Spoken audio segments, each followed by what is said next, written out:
നമസ്കാരം പ്രിയപ്പെട്ടവരെ, ഞാൻ നിങ്ങളുടെ മഞ്ജു വാരിയർ. ഇന്ന് നമുക്ക് സമൂഹത്തിൽ ഏറെയുള്ള ഗർഭപാത്ര സംബന്ധമായ അസുഖങ്ങളെക്കുറിച്ച് ചർച്ച ചെയ്യാം. നിങ്ങൾ റെഡിയല്ലേ? ഇടയ്ക്ക് ഉണ്ടാകുന്ന സംശയങ്ങൾ നിങ്ങൾ കമന്റായി രേഖപ്പെടുത്തിക്കോളൂ. മറുപടി ലഭിക്കും. അതിനിടയിൽ ഒരു പ്രധാന കാര്യം ചോദിക്കാൻ മറന്നു. നമ്മുടെ ഹെൽത്ത് ക്ലബിനെക്കുറിച്ചും ചേരാനുള്ള മാനദണ്ഡങ്ങളെക്കുറിച്ചും ചേർന്നാൽ ഉള്ള ഗുണങ്ങളെക്കുറിച്ചും നിങ്ങൾ ഇതിനകം അറിഞ്ഞിരിക്കുമല്ലോ. അപ്പോൾ ഇനി നമുക്ക് നമ്മുടെ ചർച്ചയുടെ വിഷയത്തിലേക്ക് കടക്കാം. 45 വയസ്സിനുമേൽ പ്രായമുള്ള ഗർഭിണികളിലാണ് ഗർഭപാത്രം സംബന്ധിച്ച രോഗം കൂടുതലായി കാണാനുള്ള സാധ്യത. പാശ്ചാത്യരിൽ മറ്റുള്ള വംശജരിൽ ഉള്ളതിനേക്കാൾ ഈ രോഗം കൂടുതലായി കാണുന്നു. അമ്മയാകുമ്പോഴാണ് ഒരു സ്ത്രീ അവളുടെ പൂർണ്ണതയിലെത്തുന്നത്. അതുകൊണ്ട് തന്നെ സ്ത്രീ ശരീരത്തിലെ പ്രധാനപ്പെട്ട അവയവമാണ് ഗർഭപാത്രം. പുരുഷന്മാരെ അപേക്ഷിച്ച് സ്ത്രീ ശരീരത്തിൽ ഈസ്ട്രോജൻ ഹോർമോണിന്റെ അളവ് കൂടുതലാണ്. അതിനാൽ സ്ത്രീകളിൽ ഹാർട്ട് അറ്റാക്ക് ഉണ്ടാകുന്നതിനുള്ള സാധ്യത കുറയുന്നു. ഗർഭപാത്രത്തിനു ഉണ്ടാകുന്ന അസുഖങ്ങൾ, മുഴകൾ, മറ്റ് അസുഖങ്ങൾ, വാഹനാപകടങ്ങൾ പോലെയുള്ള വൻ അപകടം മൂലം വയറിനോ മറ്റും ഉണ്ടാകാവുന്ന ശക്തമായ ക്ഷതങ്ങൾ മൂലവും പ്രസവ സമയത്ത് നിലക്കാത്ത രക്തസ്രാവം ആ വ്യക്തിയുടെ ജീവന് അപകടമാകും എന്നു തോന്നുന്ന ഘട്ടത്തിലും ഗർഭപാത്രം നീക്കം ചെയ്യേണ്ടതായി വരും. ഈ സർജറി 3 രീതിയിൽ ചെയ്യാം.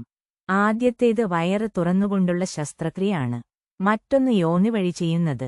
അടുത്തത് മുറിവുകളൊന്നുമില്ലാതെയുള്ള കീഹോൾ ശസ്ത്രക്രിയ വഴി. സർജറി കഴിഞ്ഞ് കുറഞ്ഞത് 5 ദിവസം ആശുപത്രിയിൽ കിടക്കേണ്ടതായി വരും. എന്നാൽ കീഹോൾ സർജറി ചെയ്യുകയാണെങ്കിൽ 2 ദിവസം കിടന്നാൽ മതിയാവും. സാധാരണയായി ഗർഭപാത്രത്തിലുണ്ടാകുന്ന അസുഖങ്ങൾ ഏതൊക്കെയാണ് നോക്കാം. പ്രസവ സമയത്തുണ്ടാകുന്ന അമിത രക്തസ്രാവം, ഗർഭപാത്രത്തിനിടിവ്, കാൻസർ, ചില മുഴകൾ എന്നീ കാരണങ്ങൾ കൊണ്ട് ഗർഭപാത്രം നീക്കം ചെയ്യേണ്ടതായി വരും. 50 വയസ്സ് കഴിഞ്ഞവർക്കും മാസമുറ നിന്നവർക്കും പ്രസവസാധ്യത ഇല്ലാത്തവർക്കും ഗർഭപാത്രത്തിനിടിവോ രക്തസ്രാവമോ ഉണ്ടായാൽ നീക്കം ചെയ്യുന്നതാണ് നല്ലത്.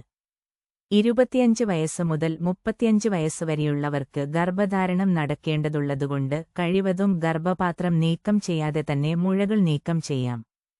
എന്നാൽ കാൻസർ പോലെയുള്ള അസുഖമാണെങ്കിൽ ഗർഭപാത്രം നീക്കം ചെയ്യാതെ വേറെ നിർവാഹമില്ല.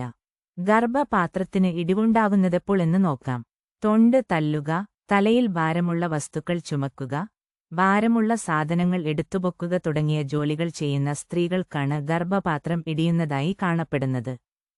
പ്രത്യേകിച്ചും കെട്ടിടം പണി പോലുള്ള കഠിനകരമായ ജോലികളിലേർപ്പെടുന്ന സ്ത്രീകളിലാണ് ഈ പ്രശ്നം വ്യാപകമായി കാണുന്നത്. മാത്രമല്ല പ്രസവ സമയത്തുണ്ടാകുന്ന ചില ബുദ്ധിമുട്ടുകളും ഇതിനൊരു കാരണമാകാറുണ്ട്. കൂടാതെ 2-3 പ്രസവത്തിൽ കൂടുതൽ പ്രസവിക്കുന്ന സ്ത്രീകൾക്കും ഈ പ്രശ്നമുണ്ടാകാറുണ്ട്.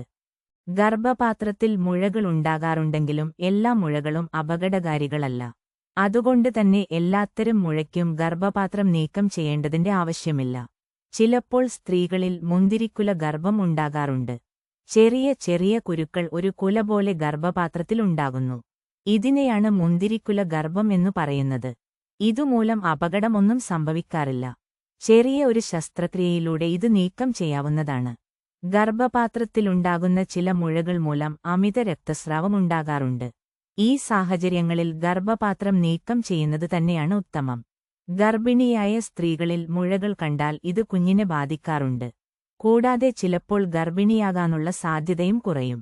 എന്നാൽ ചില സന്ദർഭങ്ങളിൽ മാസം തികഞ്ഞ ഗർഭിണിയാണെങ്കിൽ ശസ്ത്രക്രിയയിലൂടെ കുഞ്ഞിന് അപകടം പറ്റാത്ത രീതിയിൽ പുറത്തെടുക്കുകയും ഒപ്പം തന്നെ ഗർഭപാത്രം നീക്കം ചെയ്യുകയും ചെയ്യാം.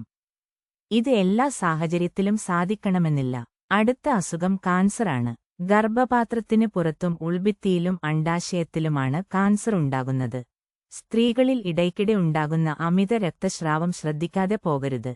കാരണം അത് ചിലപ്പോൾ കാൻസറിന്റെ ലക്ഷണമാകാം. എത്രയും വേഗം ഗർഭപാത്രം നീക്കം ചെയ്ത് അതിനുവേണ്ട ചികിത്സ ചെയ്താൽ അത് മാറാവുന്നതേയുള്ളൂ. ഗർഭപാത്രത്തിലെ കാൻസർ തുടക്കത്തിലെ തന്നെ കണ്ടുപിടിച്ചാൽ അതു കൂടുതൽ ശരീരത്തിൽ വ്യാപിക്കുന്നതിനു മുമ്പ് തന്നെ നീക്കം ചെയ്ത് അപകടസാധ്യത കുറയ്ക്കാവുന്നതാണ്. ഗർഭപാത്രം നീക്കം ചെയ്ത സ്ത്രീകൾക്ക് വിശ്രമം ആവശ്യമാണ്. കുറഞ്ഞത് 3 മാസമെങ്കിലും വിശ്രമിക്കേണ്ടതാണ്. സർക്കാർ ഈ സർജറിക്ക് 45 ദിവസമാണ് അവധി അനുവദിച്ചിട്ടുള്ളത്. എങ്കിലും 3 മാസം വിശ്രമിക്കുന്നതാണ് ഉത്തമം. വിശ്രമ സമയത്ത് ശക്തിയായ ജോലി ചെയ്യുകയോ യാത്ര ചെയ്യുകയോ പാടില്ല. കാരണം സർജറി ചെയ്ത ഭാഗത്തുള്ള തുന്നൽ പഴുക്കുകയോ മൂത്രസഞ്ചി താഴേക്കിറങ്ങി വരികയോ ചെയ്യും. ഇത് കൂടുതൽ അപകടത്തിനു കാരണമാകും. ഈ സർജറിക്കുശേഷം നടുവേദനയുണ്ടാകാറുണ്ടെന്നും അമിതമായി വണ്ണം വയ്ക്കുമെന്നും പൊതുവെ ആളുകളിൽ തെറ്റായ ധാരണയുണ്ട്. ഈ സർജറി മൂലം വണ്ണം വെക്കുകയോ നടുവേദന ഉണ്ടാകുകയോ ചെയ്യാറില്ല. നടുവേദനയുള്ള സ്ത്രീകൾ അത് ഗർഭപാത്രത്തിന്റെ തകരാറുകൊണ്ടാണെന്ന് തെറ്റിദ്ധരിക്കാറുണ്ട്. ഗർഭപാത്രം നീക്കം ചെയ്താൽ നടുവേദന മാറുമെന്നു കരുതി ചിലർ ഡോക്ടറെ സമീപിക്കാറുണ്ട്. എന്നാൽ ഗർഭപാത്രം നീക്കം ചെയ്തതുകൊണ്ട് നടുവേദന മാറണമെന്നില്ല. ഗർഭപാത്രം നീക്കം ചെയ്ത സ്ത്രീകൾക്ക് അസ്ഥികൾക്ക് തേയ്മാനം, ഹാർട്ട് അറ്റാക്ക് എന്നിവ ഉണ്ടാകാൻ സാധ്യതയുണ്ട്. അസ്ഥികൾക്ക് തേയ്മാനമുണ്ടായാൽ ചെറിയ വീഴ്ചകൾ കൊണ്ടുപോലും അസ്ഥി ഒടിയാൻ സാധ്യതയുണ്ട്. ശരീരത്തിൽ നിന്നും ഈസ്ട്രജൻ ഹോർമോണിന്റെ അളവ് കുറയുന്നതാണിതിനു കാരണം. അതിനാൽ ഈസ്ട്രജൻ അടങ്ങിയ ഭക്ഷണം ധാരാളം കഴിക്കുക. സോയാ സോസ്, സോയാബീൻ, ചേന, ചേമ്പ്, തക്കാളി, പപ്പായ തുടങ്ങിയവയിൽ ധാരാളം ഈസ്ട്രജൻ അടങ്ങിയിട്ടുണ്ട്. അതിനാൽ ഇവ ആഹാരത്തിലുൾപ്പെടുത്തുന്നതുമൂലം ഈസ്ട്രജന്റെ അളവ് ഒരു പരിധിവരെ പരിഹരിക്കാനാവും. കൊഴുപ്പുള്ള ആഹാരം കഴിവതും ഒഴിവാക്കണം. കാൽസ്യത്തിന്റെ ഗുളിക മുടങ്ങാതെ കഴിക്കുക.